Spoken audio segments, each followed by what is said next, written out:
अऊज़ु बिल्लाहि मिनश्शैतानिर्रजीम बिस्मिल्लाहिर्रहमानिर्रहीम रब्बि ज़िदनी इल्मन नाफ़िया। आज हमने बात करनी है कि लास्ट लेक्चर में हमने बात की थी कि रिलेशनल मॉडल क्या होता है। तो आज जितनी भी कुछ हमारी ये कुछ लेक्चर की जो सीरीज़ है ये रिलेशन के ऊपर ही है, रिलेशनल मॉडल के ऊपर ही हमने बात करनी है। तो आज हमने बात करनी है कि टेबल या रिलेशन की प्रॉपर्टीज़ क्या क्या होती हैं। बहुत ही इजी क्वेश्चन है, इंशाल्लाह एक दफ़ा ही आपको गाइड करने से आप इसके बारे में आपको लॉजिक बन जाएगी। समझ आ गई बात की यहाँ तक। ये मैंने एक टेबल ले लिया, ठीक है।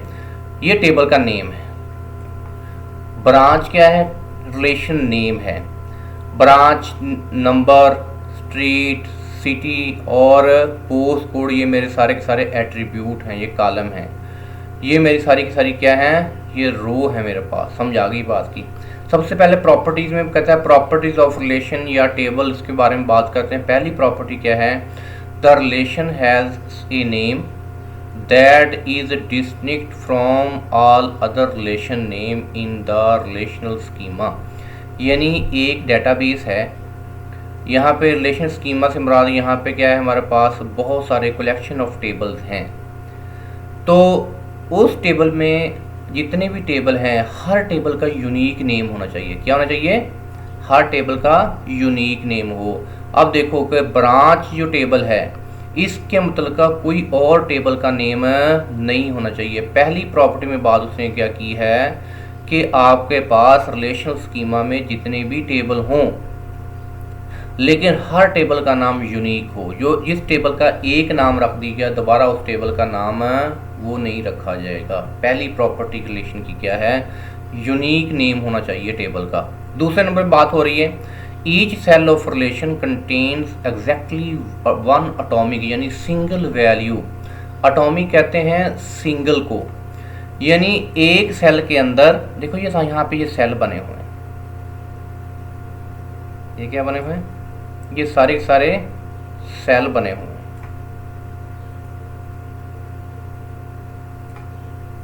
मैं एक मिसाल देता हूँ, ठीक है। अब ये क्या है, ब्रांच नंबर है ना, स्ट्रीट है। अब ये एक सेल है, ये एक सेल है, ठीक है। सेल क्या होता है, रो और कॉलम के इंटरसेक्शन होने से सेल बनता है। तो कहता है एक सेल के अंदर जस्ट एक ही वैल्यू आनी चाहिए, यानी B005 एक ही वैल्यू है, और 22D रोड ये भी एक है, लंदन एक है। ये सारे क्या है, एक सेल के अंदर एक ही वैल्यू आनी चाहिए। अब ये देखो ये भी एक वैल्यू है, ये भी एक सेल है, तो इसमें भी एक ही वैल्यू आ रही है। तो यहाँ पे बात हो रही है each cell of relation contain exactly one, यानी एटॉमिक सिंगल वैल्यू। एक सेल के अंदर एक ही वैल्यू आनी चाहिए। मैं अगर ऐसा कर दूं, ये दो मैं सेल इकट्ठे कर दूं, ठीक है, यानी एक सेल में दो वैल्यू आ गई, तो ये रॉन्ग है। क्यों, ये जो हमारा टेबल है या रिलेशन है उसकी प्रॉपर्टी को पूरा नहीं कर रहा, क्योंकि हमने क्या बात की है, एक सेल के अंदर जस्ट एक ही वैल्यू आए। क्लियर होगी बात यहाँ तक student. Each attribute has a unique name या डिस्टिंक्ट नेम, यानी जिस तरह हमने टेबल की बात की थी कि हर टेबल का यूनिक नेम हो, इसी तरह हर कॉलम का जो नाम हो, हर एट्रीब्यूट का नाम यूनिक हो। ये बताओ कहीं स्ट्रीट दोबारा आया, कहीं पे नहीं आया, कहीं ब्रांच नंबर दोबारा आया, नहीं आया, कहीं सिटी वाला कॉलम कहीं इस टेबल में और आया, नहीं आया। हाँ किसी और टेबल में हो सकता है, लेकिन इस टेबल में जो एट्रीब्यूट का नाम एक दफ़ा आ जाए वो दोबारा नहीं आएगा। यही बात इसमें कही हुई है।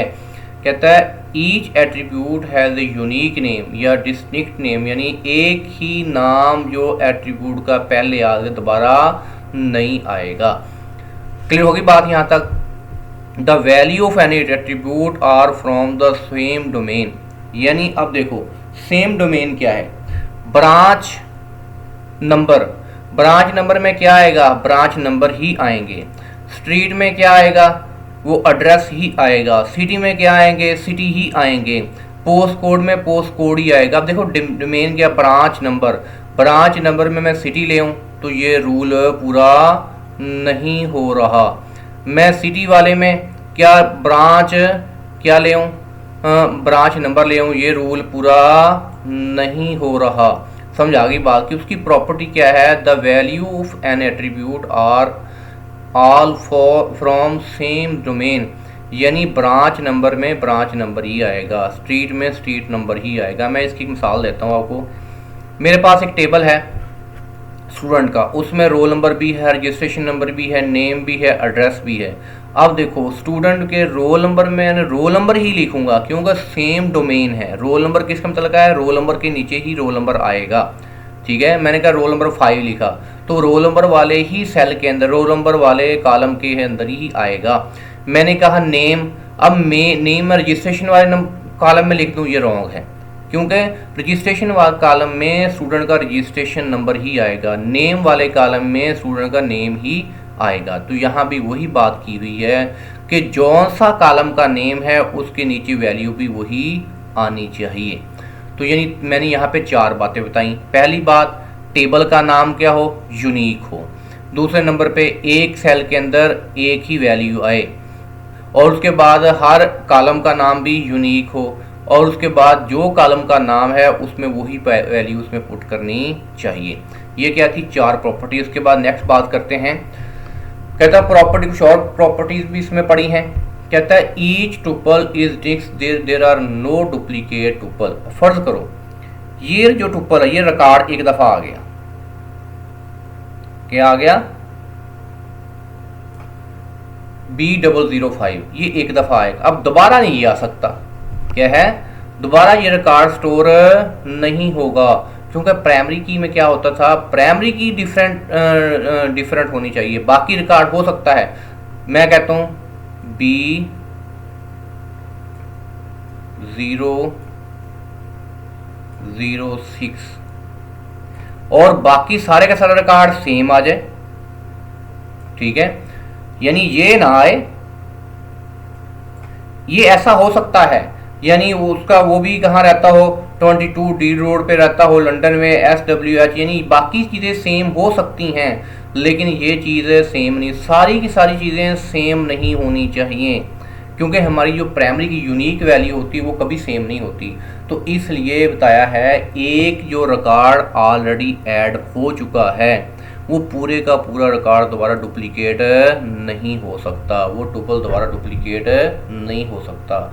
अगर सेम ये चीज़ें डुप्लीकेट कर दें तो ये प्रॉपर्टीज ऑफ रिलेशन में शामिल नहीं होगा। क्लियर होगी बात यहाँ तक। Order of attribute has no significance, यानी कहता है जो कॉलमों की तरतीब है ये कितनी इंपॉर्टेंट नहीं है। समझ आ गई। मैंने ब्रांच नंबर लिखा है, मैं ब्रांच नंबर उठा के इधर ले आऊँ,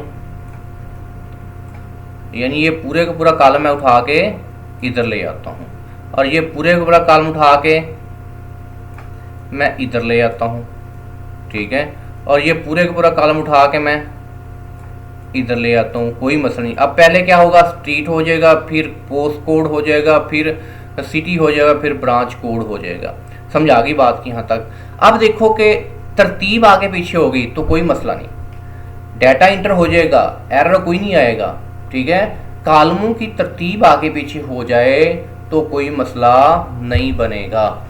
हाँ, लेकिन कहता बेस्ट कौन सा है, बेस्ट तरीका कौन सा है कि जो तरतीब हमारी एक सीक्वेंस चल रहा है उसी के मुताबिक हमें कॉलम के नेम रखने चाहिए। लेकिन अगर कॉलम की तरतीब आगे पीछे हो जाए तो फिर भी प्रॉब्लम नहीं है, डाटा इंटर हो सकता है। क्लियर होगी बात यहाँ तक। आगे बात करते हैं हम। ठीक है, the order of tuple has no significance. इसी तरह रो की तादाद आगे पीछे हो जाए, क्या हो जाए, रो की तरतीब भी आगे पीछे हो जाए। मैं ये रो उठा के कहाँ पे ले जाता हूँ, एंड पे ले जाता हूँ, यहाँ पे आ गई। ठीक है, अब यहाँ से ख़त्म हो जाएगी तो B007 पहले नंबर पे, B003 दूसरे नंबर पे, B004 तीसरे नंबर पे। यानी इस तरह देखो ना, ये आपके सीक्वेंस आपके सामने नहीं, ये सीक्वेंस नहीं इसमें। ठीक है, तो यहाँ पे क्या है कि हम रोल नंबर, फर्ज करो मेरे पास रोल नंबर 50 रोल नंबर है, मैं रोल नंबर 50 को पहले ले आता हूँ, रोल नंबर 45 को उसके बाद, रोल नंबर 1 को उसके बाद, यानी बेतरतीबी क्या है, अनसीक्वेंस। ऐसा हो सकता है कि टुपल की जो तरतीब होती है, जो उसका सीक्वेंस, उसको उल्ट पुलट कर सकते हैं, इसमें ये बात कही हुई है। लेकिन यहाँ पे एक और बात करता है, कहता है how ever in practical the order of May affect the efficiency of accessing tuples. कहता है आप ऐसा कर सकते हैं, थियोरेटिकली आप ऐसा कर सकते हैं, ये अलाउ है, समझा गई, यहाँ पे तरतीब आगे पीछे ही है। लेकिन कहता अगर आप इस तरह प्रैक्टिकल करते रहेंगे तो जब डाटा आपने एक्सेस करना है, डाटा आपने सर्च करना है, तो उसको सर्च करने में प्रॉब्लम क्रिएट हो सकती है, उसको सॉर्ट करने में प्रॉब्लम क्रिएट हो सकती है, उसको एक्सेस करने में प्रॉब्लम क्रिएट हो सकती है। लेकिन हम इसको यानी अपने रो और कॉलम की तरतीब आगे पीछे कर सकते हैं। क्लियर होगी बात यहाँ तक? सुनो, नेक्स्ट हमने बात करनी है रिलेशन स्कीमा। ठीक है, यहाँ पे थोड़ी समझने वाली बात है, इसमें दो बातें हैं, सेट ऑफ एट्रीब्यूट और डोमेन। कहता है in name relation, name relation से क्या, जैसे ब्रांच नंबर, सॉरी ब्रांच क्या है, एक टेबल का नेम है। नेम्ड रिलेशन, नेम ये जिसको, वो टेबल जिसको नाम दिया गया है। उसके बाद स्टूडेंट, जैसे स्टूडेंट को क्या दिया जाता है, एक टेबल का नाम क्या है, स्टूडेंट, तो नेम टेबल क्या है, वो स्टूडेंट, हमारा टेबल का नाम क्या है, स्टूडेंट है। कहता है defined by A set of attribute, table के अंदर क्या होते हैं, एट्रीब्यूट होते हैं, एंड डोमेन नेम पेयर। फर्ज करो हमारे पास ये क्या एग्जांपल ले लेते हैं, लेट्स A1 A2 और n तक ये एट्रीब्यूट हैं, इनके डोमेन क्या है, D1 D2 D3। अब सुनो, एट्रीब्यूट A है तो इसमें A में कौन सी वैल्यू आएगी, डोमेन उसी का मतलब का वैल्यू आएगी ना, तो ये क्या बन गया, एक पेयर बन गया। क्या बन गया, देखो रोल नंबर है, जैसे रोल नंबर क्या चीज़ आएगी, रोल नंबर, कॉलम का नेम रोल नंबर है ना, तो उसमें डोमेन कौन सा होगा, रोल नंबर ही आएंगे ना।